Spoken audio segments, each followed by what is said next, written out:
para sa lagay ng ating panahon.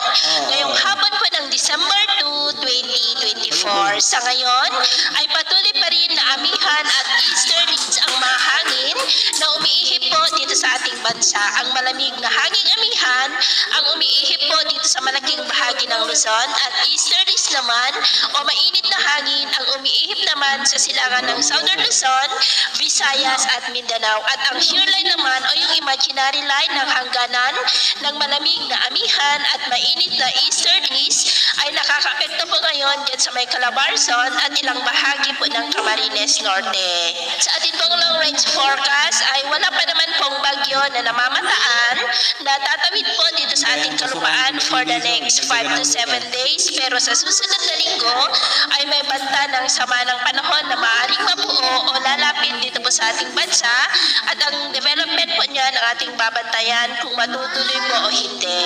At sa lagay ng ating panahon ngayong hapon dahil sa amihan at shear line ay maulap ang kalangitan with isolated rain sa ilang bahagi ng Calabarzon, Bicol Region, Mimaropa, Metro Manila, Bulacan, Zambales, Bataan, Pampanga, La Union, Cordillera, Cagayan at ilang bahagi ng Isabela. Dahil naman sa mga localized thunderstorm ay cloudy skies with isolated rain sa ilang bahagi ng Panay Island, Negros, ilang bahagi ng Cebu, Northern Leyte, Samar Provinces, Sulu Archipelago, Zamboanga Peninsula, Northern Mindanao, Caraga, Davao Region at Sorsogon. At mamayang gabi, posible pa rin ang mga isolated rain sa ilang bahagi po ng ating bansa.